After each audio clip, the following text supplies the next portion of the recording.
سلام كبرات تختاتلتي يوتيوب شانل سينما سمرن لومون كم وترو زي تفرالي سبورتا وحبرتات حيزنا لكم قريبنا لنا بمقتالكم بخبر نقدم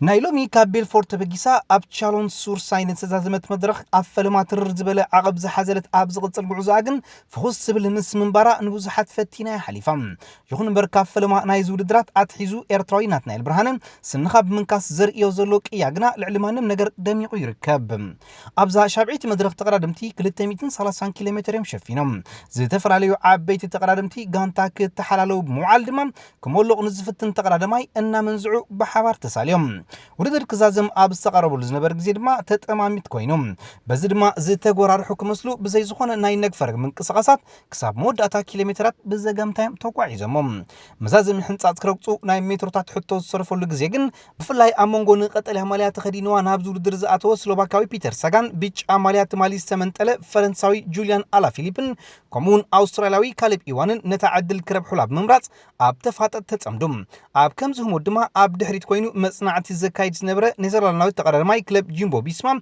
دايلان غرنوغان كاب دحري تبغيسو زر افتنا كعو تخيلم بزدما نوددرو ب6 ساعتن كل دقيقه 44 كاليتاتن قداماي كوينو فصيموم أوسترالياوي كاليب إيوان دما ناي كارأي درجة حيزم أبزور الدر كاب عباي قجلة كي تفلي زوعلنات نايل برهان دما مبل 250 ترتحيزو وديلم بحف شاكر انكلو نبيتشا ناي جزي ماليا إيطالياوي جيليو تشيكونه ب20 ساعتن 10 دقيقة 30 كاليتن مراح زلويم فرنساوي جوليان ألا فيليب دما ب6 كاليتات تراي تبليتو يسعبهم تمالي أبزا ماليا مبل 7 ترتاز نبره نات نايل برهان دما نام مبل 8 حدن وريد اللوم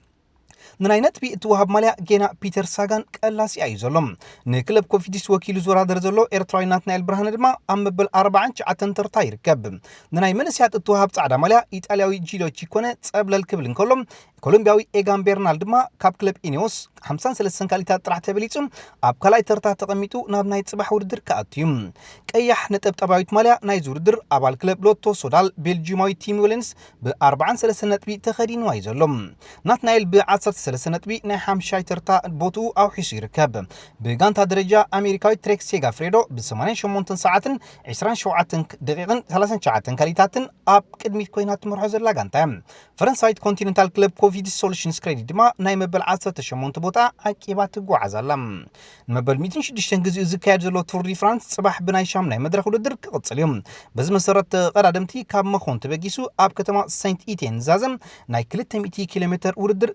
كايديوم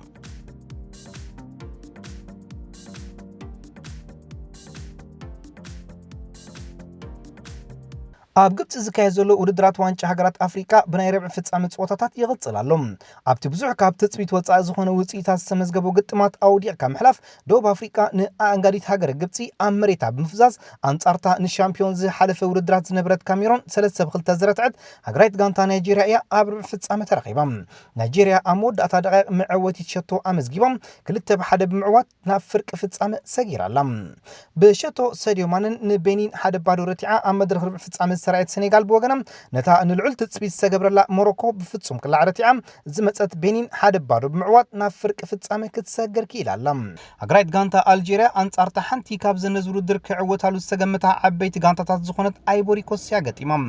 ምድብ ናይ ጾታ ግዜን ተወሳኺ 30 ደቂቃን ሓሊፉ ውጽኢት ማዕረ ሓደ በሓደ ብምዛሙ ክልቲአን ጋንታታት ናብ ፍጹም ቅላዕን ኣምሪሐን አልጄሪያ ድማ 4-3 ዝኮነ ውጽኢት ሲዕራ ናብ ፍርቂ ፍጻመ ሰጊራላም ናይ ሞዳታ ናይ ረብ ፍጻመ ጾታ ኣሞንጎ ሻምፒዮን አፍሪካ 2004 ዝኮነ ቱኒዚያ አንጻርታ ኣፈለማ ስታፊያ ኣደናቕ ስራሕ ሰርሐት ማዳጋስካር ዘካየደቶ ይነሮም ኣብ ጾታ ቱኒዚያ ዝጥቀስ ተቃውሞ ኣይገጠማን ናዒም ስሊቲ ሓለቃ ጋንታ ዮሱፍ ሙሳክን ፉርጃን ሳስን ብዘመዝገበውን ሰለስተ ሽቶታት ከይተጸገመት 3-0 ተዓዊታ ናብ ፍርቂ ፍጻመ ክትሰግር ኪኢላ ኣብ ፍርቂ ፍጻመ ሰኔጋል ምስ ቱኒዚያ አልጄሪያ ምስ ናይጄርያ ክትጻወታየን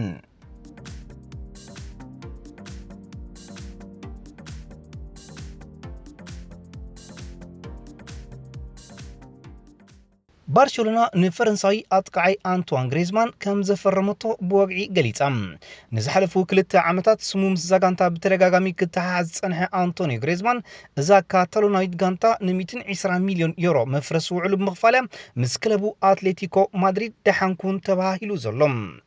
ናይ 5 ዓመት ክታም ከንብር ምዃኑ ዝንገረሉ ዘሎ ግሬዝማን ንዓመት 21 ሚልዮን ዩሮ ክኽፈል እዩ ብዘይካዚ መፍረስ ውዕሉ 100 ሚልዮን ልዕሊ ሊዮነል ሜሲ ማለት 800 ሚልዮን ምዃኑ ተፈሊጡ ባርሳ ነዚ ኣብ ታሪኽ መበል 50 ዝኸበረ ተጻዋታይ ኣብ ቅድሚ ደገፍታ ከም ዘይተላለዩ ዝግለጽ ዘሎ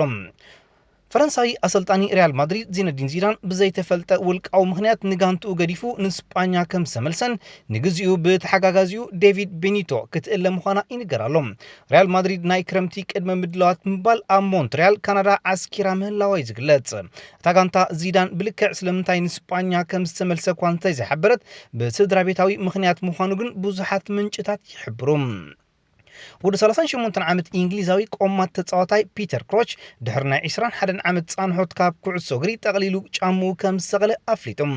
ምስ ክለባት ሊቨርፑል ቶተንሃም ኣስቶን ቪላ ኪፒአር ፖርትስማውዝ ኖርዊች ሲቲ ሳውዝሃምፕተን ስቶክ ሲቲ በርንሊ ዳልዊች ሃምለትን አይኤፍኬ ሃሰልሆልምን 599 ጸወታታት ተጻወተ ፒተር ክሮች 145 ሸቶታት ድማ ኣመዝጊቡ ምስ ሃገሩ እንግሊዝ ድማ ኣብ 42 ጸወታታት ክውክል እንከሎም 22 ሸቶታት ድማ ብስሙ ኣጽሒፉላዩ ክሮች ወደ 17 ዓመት እንከለኹ ኣብ ዋንጫ ዓለም ፍጻሜ ሻምፒዮንስ ሊግን ክትጻወት ኢኻ ዋንጫ ኤፍኤ ክትወስድን ልዕሊ 100 ናይ ፕሪሚየር ሊግ ሸቶታትን ከተመዝግብ ኢኻ እንተትብለኒ ብዝከኣለኒ ትም መበልኩኻ ግን ሕልመይ ከግዶኪ ኢለ ክብል እንከሎም ካብዚ ኩሉ ነገር ዝመጠወሉ ኩዕሶ እግሪ ክፋኖ ድሕር ብዙሕ ሓሳብ ምዃኑ ገሊጹ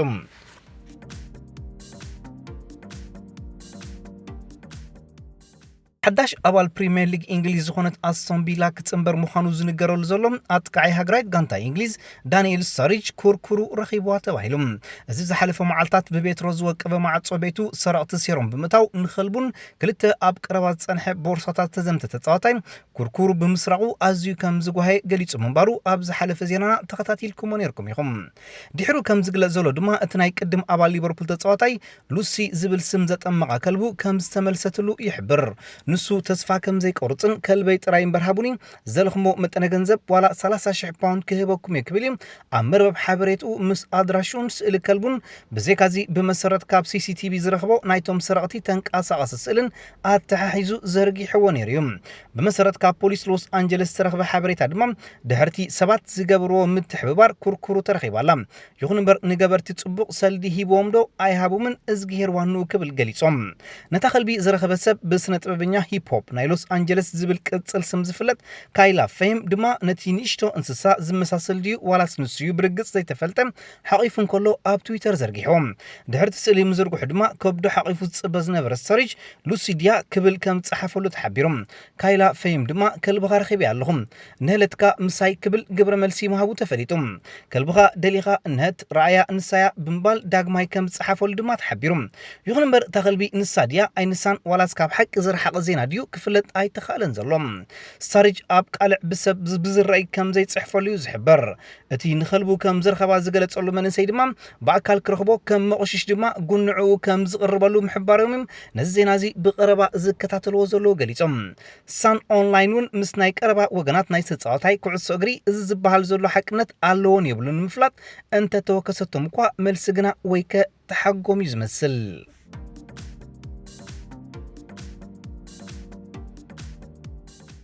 ኣብ ዚዝነ ዘለና ሰሙናት ፖል ፖግባ ምስ ወዲ ጋንቱ ጄሲ ሊንጋርድ ድሕሪ ምትፍናኑ ኣብ እንግሊዛዊት ክለብ ማንቸስተር ዩናይትድ ጻንሕቱ ካብ ግዜ ናብ ግዜ እናተወደአ ይኸይድ ከም ዘሎ ዝሕብር ኣንፈት ምዃኑ ተሓቢሮም ዝወዲ 26 ዓመት ፈረንሳዊ 12,000 ደገፍቲ ጋንቱ ኣብ ዝተረኽብሉ ግጥም ማንቸስተር ዩናይትድ ኣብ ልዕሊ ኣውስትራልያዊት ክለብ ፔርዝ ባዕሉ ብዘመዝግባ እንኮሸቶ ክትዕወታ ኽኢልዋ እዩ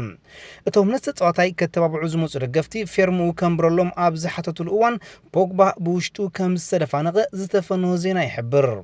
ምጉርፋት ናይዞም ክልተ ተጻወትኻ ዝሒልዶ ተባሂሉ ኖርዌጃዊ ኣሰልጣኒ ማንቸስተር ዩናይትድ ኦሊግናር ሾልሻየር ኣብ ዝተሓተተሉ ድማ እዋዕ ምሽሪዎም ኣለኹም ብሓደ ክጻወቱ ክስሕቁን ክብል እዩ መልሲ ይብሉም ሽሑካ ካብ ሓቂ ዝረሓቐ ኣይኾን እምበር ንማዕከናት ዜና ኩርኡ ከይርኢ ዝተላበሶ ጥበብ ክብላ ድማ ዝተፈላለያ ጋዜጣታት ከም ኣርእስቲ ኣስፊረን ኣለዋ ድሕርቲ ናይቲ ማል ሓሙስ ናይ ምሕዝነታዊ ዓወት ድማ ፖግባ ምስ ደቂ ጋንቱ ክጫረቕን ክላዝብን ኣብ ዓይኒ ካሜራ ኣትዩሎም ብሕጂና ኩነታት ናይ ተጻዋታይ ክንፈልጥ ይብሎም ብኮክቴይል ዝፍለጡ ጸብጸባት ፖግባ ጎራሕ ሰብ እዩ ከይነቃልዖ ዝገብሮ ዘሎ ባህርያት ክኸውን ይኽእል እዩ ዝብል ግምት እዩ ዘለኒ ብምባል ሓደ ካብቶም ማዕከናት ዜና ስፖርት የረድዩ ሓድሽ ኣባልታ ጋንታ ዳንኤል ጄምስ ድማ ኣብቲ ግጥም ብዝርአዮ ብሉፅ ጸወታ ተሞጊሱ እዮም ፖግባ ኣዝዩ ፍሉይ ሰብ እዩ ሕውስ ብሉፅ ኮታስ ንዘለዎ ጸገማት ክፈትሕ ዝፅዕር ተጻዋታ እዩ ይኹን እምበር ዝተፈላለያ ማዕከናት ዜና ስፖርት ብዝገብራሉ ዘለዋ ጸቕጥታት ካብ ግዜ ናብ ግዜ እናረቐቐ መፅዩ እምበር ኣነስ እንድዒ ኣድኒቐ ኣይጸግቦን ክብል ንኡስ ኣሰልጣኒታ ጋንታ ኦሊ ጉናር ሶልሻየር ተሰሚዑ እዩ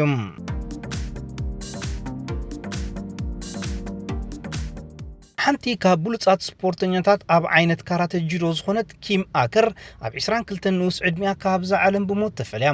እዛ ናይ ዕረፍቲ ግዜያ ኣብ ሜክሲኮ ክትሕልፎ ዝሓለነት ኔዘርላንዳዊት ብሰንኪ ሓደጋ ምብራዕ ጋዝያ ገዳይ ኮይና ኣብ ፕላያል ዴል ካርመን ዝበሃል ከተማ ናይ ሜክሲኮ ኮይና ነዚ ሒዝናያ ዘለና ክራማት ክትሕልፎ ዝመረፀት ኪም ድሕሪ ዝልሒኹ ዝነበረ ጋዝ ምፍንጃሩ ብሂወት ክትሰርር ኣይከኣለትን ዋላ እኳ ነዛ ጓል 22 ዓመት ንምድሓን ብዙሕ ጻዕርታት እንተተገብረ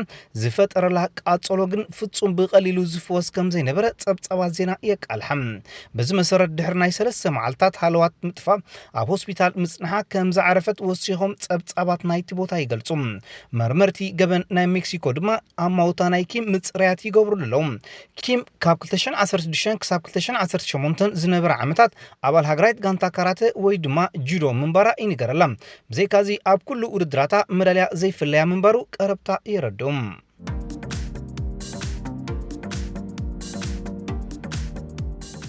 ዝኸበርኩም ተኸታተልቲ ዩቲዩብ ቻናል ሲነማ ሰመረ